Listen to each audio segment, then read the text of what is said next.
안녕하세요. 국민대학교의 정구민입니다. 오늘 발표를 맡게 돼서 영광이고요. 오늘 제가 말씀드릴 주제는 자율협력주행과 미래 모빌리티입니다. 먼저 이제 지금 모빌리티 패러다임 변화를 잠깐 좀 보고요. 그리고 이제 CITS의 진화, 자율주행과 통신 부분 보고 현재 진행되고 있는 과제들 잠깐 체크해 보고서 마무리를 하도록 하겠습니다. 지금 자동차 산업은 100년 만에 패러다임 변화를 얘기하고 있는데요. 이제 1913년에 포드에서 자동차 대량 생산의 시대를 열었고요. 이후에는 이제 자동차의 시대가 됐습니다. 자동차가 전 세계로 퍼져나가고 자동차 산업이 이제 호황을 맞았는데요. 약 100년이 지난 2013년경에 이제 새로운 패러다임이 시작이 됩니다. 이제 자동차 판매 대수가 꺾이고요. 이제는 이제 그 차량들을 바탕으로 새로운 서비스를 열어가야 되는 이런 이제 시대가 됐습니다.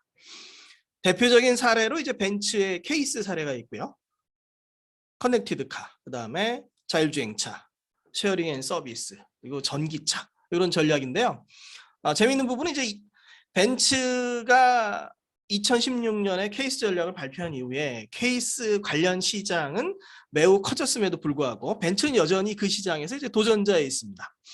앞으로 우리가 서비스를 위해서 무엇을 해나갈 것인가라는 부분이 상당히 중요해지고 있고요.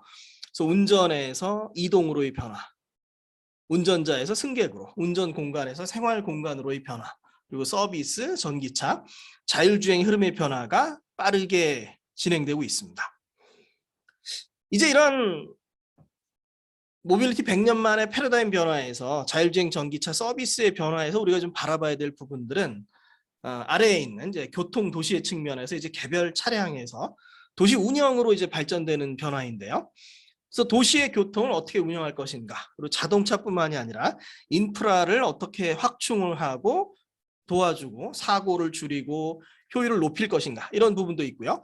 동시에 이제 통신에 대한 부분들, 자동차와 인프라를 연결하고 자동차와 자동차를 연결하는 통신의 패러다임도 하나 이제 중요한 부분이 되고 있습니다. 이제 CITS의 시대가 이제 열리고 있는데요. 그래서 처음에는 이제 교통량이나 교통 정보를 제공하는 부분에서 차량과 인프라, 차량과 차량, 차량과 보행자를 연결하고 있고요. 그리고 자율주행 시대를 맞이해서 이제 데이터 분석, 데이터의 공유, 협력주행, 영상 및 센서 정보의 공유 등 새로운 진화 방향을 열어가고 있습니다. 이런 어떤 자율협력 주행의 진화에 있어서는 이제 통신, 인프라, 자동차에 대한 종합적인 이해가 필요하겠고요. 그리고 최근에 이제 많이 나오는 부분들이 운영 체계와 운영 방법에 대한 고려인데요.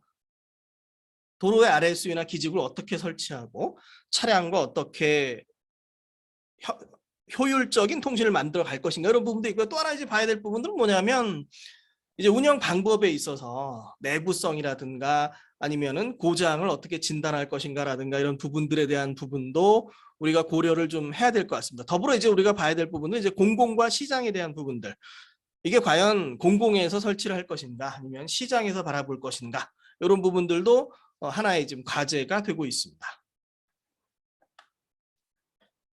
다음에 이제 자율주행과 통신 관련한 이제 사례를 좀 짚어볼 텐데요. 이제 CS2017에서 현대가 라스베가스에서 라스베가스 전시장 주위를 자율주행으로 도는 레벨 4 테스트 드라이빙을 했습니다. 이때는 이제 밑에 나와 있는 그림처럼 카메라를 이용해서 신호등을 인식을 했고요. 2018년에 이제 액티브는 신호등에 설치된 이제 DSRC로 신호등을 인식하는 이런 부분으로 테스트 드라이빙을 진행을 했습니다. 이제 기술이 이제 진화해 나가는 이런 부분이 하나 있겠고요. 다음에는 이제 해킹과 보안에 대한 대비도 상당히 좀 중요해지고 있습니다. 이 때문에 이제 인증 체계나 보안 체계도 이제 중요한 부분이 되고요. 다보스 포럼의 4차 산업혁명 보고서에 보면 스마트 시티에 대한 부분이 나옵니다. 그러니까 인구 5만 명 이상의 도시에서 신호등이 없는 도시가 2026년이면 나타난다. 이제 이런 부분이고요. 여기서 이제 보고서에서 나오고 있는 부분을 보면 네거티브 임팩트도 이제 지적을 하고 있습니다. 만약에 그 통신 시스템이 망가지면 어떻게 될 것인가? 또는 이제 사이버 공격이나 이제 해킹에 대한 대비도 필요하다. 이런 부분도 우리가 한번 고민을 해봐야 될 부분으로 생각이 되고요. 다음에 이제 자율주행 레벨 3 이상에서는 이제 통신이 필수적이다. 이렇게 보고 있는데요.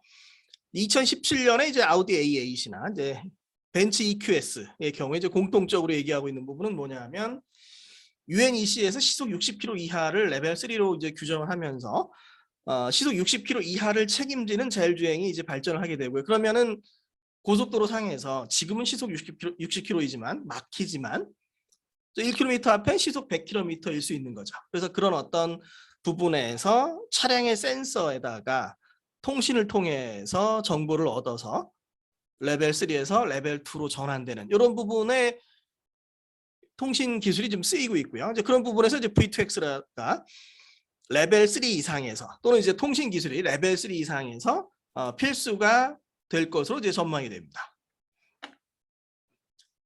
이제 구글의 캘리포니아의 운전자 없는 자율주행차 규정에서 보면 이제 통신이 다양하게 쓰이고 있고요. 뭐 원격 모니터링이라든가 차량 데이터 전송이라든가 도로 상태 전송 여러 부분에서 이제 관련 기술이 이제 사용이 되고 있고요. 미국의 이제 스네이크 로드인데요. 사고가 많은 도로를 어떻게 V2X를 통해서 사고를 줄여줄 것인가 이런 부분들도 이제 우리가 또 체크해봐야 될 부분으로 생각이 됩니다. 네, 다음은 세계 최초의 자율주행 전용 도로 캐브뉴 이제 컨셉인데요. 이제 협력 프로젝트가 좀 진행이 되고 있다고 하고요. 여기서 보는 부분들은 자율주행 전용 도로 위에서 도로와 차량이 데이터를 공유하면서 오히려 이제 일반 차량보다 빠르게 이동할 수 있도록 설계하겠다라는 이제 목표를 가지고 있습니다. 한번 참고해봐야 될 부분이 될 거고요. 다음에 작년에 나온 이제 보쉬의 MEC입니다. 모바일 엣지 컴퓨팅이고요. 이제 5G를 통해서 일정 지역 내에서 사각지대가 없도록 하는 부분이죠. 이제 앞으로 지금도 이제 많이 연구되고 있는 부분이 이제 가로등에 센서를 설치하고 연결하는 부분들 이런 부분들도 우리가 한번 고려를 해볼 부분이고요. 다음에 이제 뭐 요새 많이 나오는 이제 군집주행 부분이 있습니다. V2V를 통해서 이제 군집주행을 하는 이런 부분들도 하나의 좀 참고가 될 수 있습니다. 예, 자율협력주행 이제 코어퍼레이티브 오토메이티드 드라이빙이 이제 발전을 하고 있고요. 여기에 센서의 한계를 극복하고 뭐 악천후라든가 아니면 사각지대를 없앤다든가 이런 부분에서 통신의 도움을 받게 되고 그래서 V2I에서 시작해서 이제 V2V를 통해서 모든 객체를 연결하고 그 객체에 대한 디지털 트윈이나 메타버스에서의 주행도 중요한 이슈가 될 것으로 생각이 됩니다. 네. 많이 알고 계시는 이제 SAJ 3216 표준이고요. 여기 코어퍼레이티브 드라이빙 오토메이션을 이제 정의를 하고 있는데요.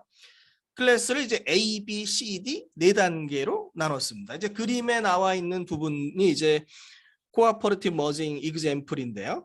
우리가 이제 협력으로 해가는 부분이죠. 이제 끼어들기를 할 때 뒷차는 속도를 줄여서 쉽게 끼어들 수 있도록 하고 앞차는 속도를 빠르게 해서 옆에 차량이 이제 끼어들 수 있게 하는 뭐 이런 부분들도 이제 하나 좀 있고요. 클래스 D를 가게 되면 이제 프리스크립티브 중앙 센터에서 명령을 내려서 가는 부분들 예를 들어서 이제 뭐 우리가 원격으로 제어한다든가 이런 부분까지를 이제 고려를 하고 있습니다. 앞으로 이제 자율협력 주행이 이제 가야 될 길로 생각해 볼 수 있겠습니다. 다음은 이제 TC204 워킹그룹 14에서 나오는 능동 안전 시스템 표준에서는 여러 차량들이 협력하면서 안전성을 높이는 부분들이 제시가 되어 있습니다. 결국 이제 자율 협력 주행의 발전은 이제 센서의 한계를 이제 극복을 할 수 있고요. 사각지대를 없애고 도심 주행에서 각종 돌발 상황들에서 이제 차량과 보행자를 보호할 수 있는 이런 이점이 있고요. 그리고 아까 봤던 것처럼 자율주행 레벨 3와 레벨 4에서 차량의 시야를 확대하는 이런 효과도 이제 줄 수가 있습니다. 다음은 이제 정밀 칩이 응용이 되겠고요. 앞서 나왔던 부분들을 좀 구현을 하려면 통신을 통해서 V2X를 통해서 상대 위치를 추정을 하고 그래서 그걸 통해서 이제 악천후를 극복하고 그러니까 디지털 트윈을 통해서 현실과 똑같은 하나의 가상세계를 만들고 그 가상세계에서의 주행을 통해서 원격 제어나 또는 악천후를 극복할 수 있는 이런 부분이 될 거고요. 이러한 어떤 자율협력 주행을 통해서 이제 에너지 효율을 증가하고 사고를 줄일 수 있을 것으로 예상이 됩니다. 그래서 최근 이제 이슈가 되는 부분들은 역시 이제 측이 기술이 되겠고요. 뭐 차선별로 구분한다든가 이런 부분들이 이제 상당히 좀 중요해지고 있고요. 이제 NXP하고 이제 코다 와이어리스에서 이제 GPS가 이제 성능이 저하되니까 이제 TOF 기술을 통해서 정밀한 측위를 하는 이런 이제 실험이 이제 진행이 좀 되고 있습니다. 네, 이번 ITS 월드 컨그레스 2021에서 이제 나온 부분인데요.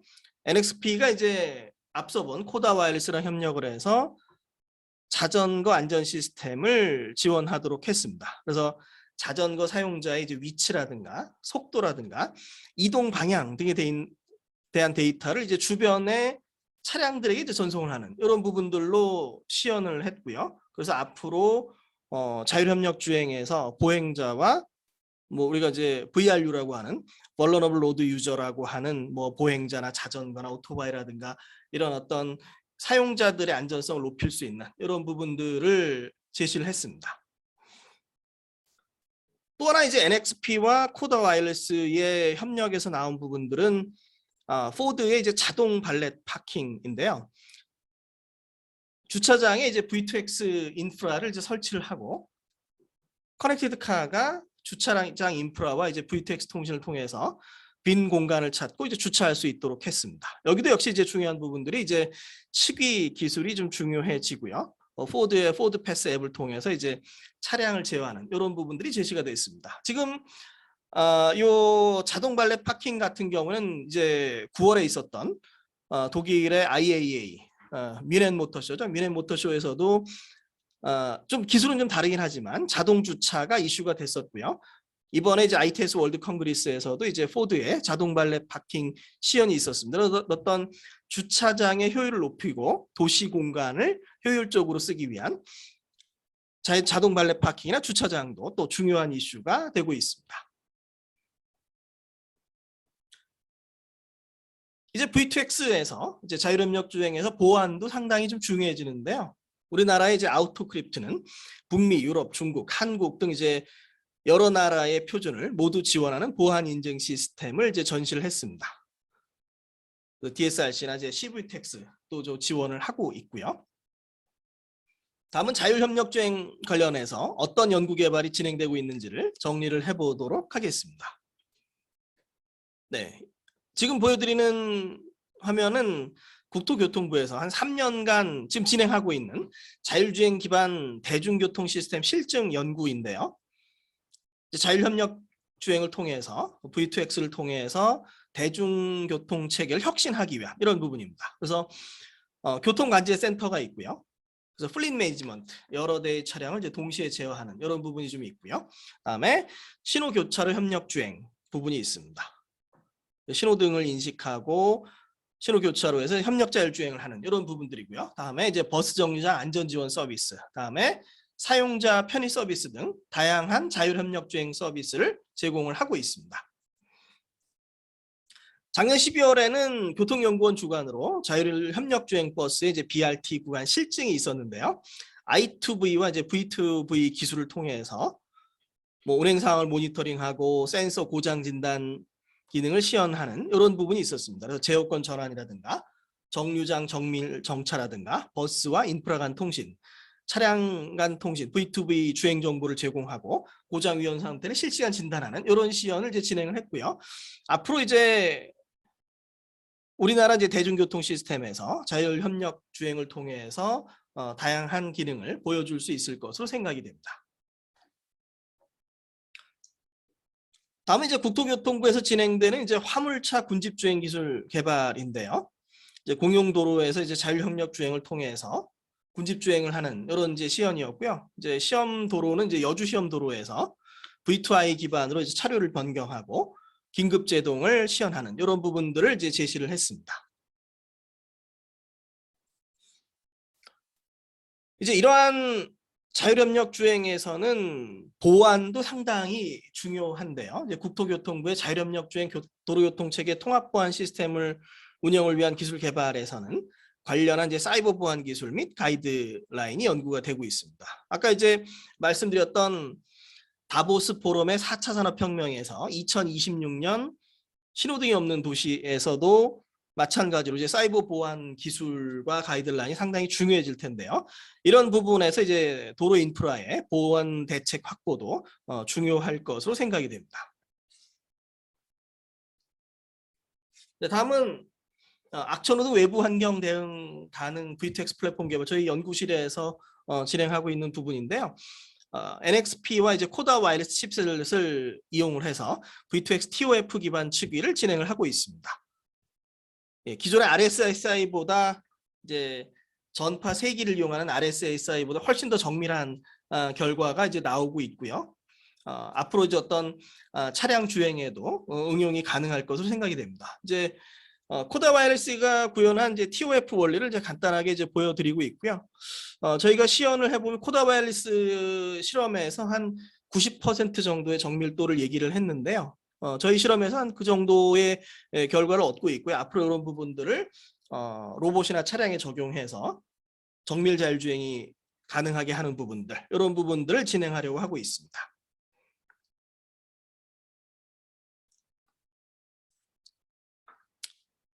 네, 이제 자율주행에는 통신 기술이 이제 필수가 되어 가고 있고요. 여러 가지 응용들을 제시를 하고 있습니다. 이제 현실적으로는 아직 그 CV2X에서 LTV2X가 여러 가지 문제점들을 노출하고 있기 때문에 DSRC 웨이브를 상용화를 해나가면서 5GNR V2X 사이드 링크를 이제 검증하고 실증하는 게 이제 현실적으로 좀 보여지고요. 동시에 지금 상용화에서 이제 나오는 문제들을 좀 짚어보면 서비스 및 운영 측면을 어떻게 가져갈 것인가 이런 고민이 좀 필요할 것으로 생각이 됩니다. 그래서 서비스 및 운영, 어떤 서비스를 개발할 것인가, 어떤 서비스를 개발해서 사용자에게 도움을 줄 것인가 이런 부분이 있고요. 또 하나 이제 운영에 대한 부분이 있습니다. 운영에 대한 부분들은 예를 들어 V2X 모듈이 고장이 났을 때 신호등에선 빨간불인데 통신으로는 파란불을 주는 경우가 있으면 안 되기 때문에 그런 이제 보안에 대한 부분들, 그다음에 고장 모듈을 어떻게 효율적으로 바꿀 것인가 이런 부분들, 또는 모듈이 고장난 차량이 돌아다니니까 어떻게 단속할 것인가 이런 부분들에서 우리가 좀 고민을 좀 해봐야 되고요. 그래서 운영 및 검증 부분들, 그리고 보안과 망 안전성 보장에 대한 부분들을 이제 종합적으로 고민할 필요가 있을 것 같습니다. 앞으로 이제 우리가 자율협력 주행의 발전을 위해서 V2X 측면에서 이제 고민을 해봐야 될 부분이고요. 그리고 앞으로 이제 발전 방향을 우리가 좀 짚어보면 이제 V2V 이제 군집 주행 부분들이 있을 거고요. 이제 군집 주행을 넘어서 차량과 인프라와 모든 객체들을 연결하는 자율협력 주행에 대한 부분들이 좀 있을 거고요. 그리고 인증 및 보안 체계를 어떻게 효율적으로 구축해 나갈 것인가 이런 부분들을 같이 좀 우리가 고민해 볼 필요가 있겠습니다. 다음은 이제 지금 요 그림은 우리나라의 이제 시뮬레이터 업체인 자율주행 시뮬레이터 업체인 모라이에서 가져온 부분인데요. 지금 이제 같은 장소를 실제 사진하고 그다음에 시뮬레이터 사진을 보여드리고 있습니다. 물론 이제 이 부분이 정확하게 같은 시간을 모사한 건 아니지만 같은 지역을 이렇게 모사할 수 있다 이런 부분이 되고요. 그래서 앞으로 어떤 V2X 정밀치기를 통해서 디지털 트윈을 이제 구축을 할 수 있을 거고요. 이걸 통해서 우리가 이제 악천후 상황에서의 주행 보조에 대한 부분들도 연구해 나갈 수 있을 것으로 생각이 됩니다. 동시에 이제 클라우드 기반 원격 제어나 이제 클라우드 기반 원격 자율주행도 이러한 디지털 트윈을 기반으로 우리가 이제 실증을 할 수 있을 것으로 생각이 되고요. 앞으로 이제 연구 과제로 중요한 방향으로 생각이 됩니다. 네, 오늘 제 발표는 여기서 마치고요. 예, 혹시 뭐 질문 있으면 나중에 이메일이나 이제 페이스북으로 좋은 말씀 많이 나누면 좋겠습니다. 네. 자율협력주행의 발전을 위해서 오늘도 수고하시는 분들께 감사드리고요. 네, 더 좋은 우리나라를 이끌어 주십시오. 감사합니다.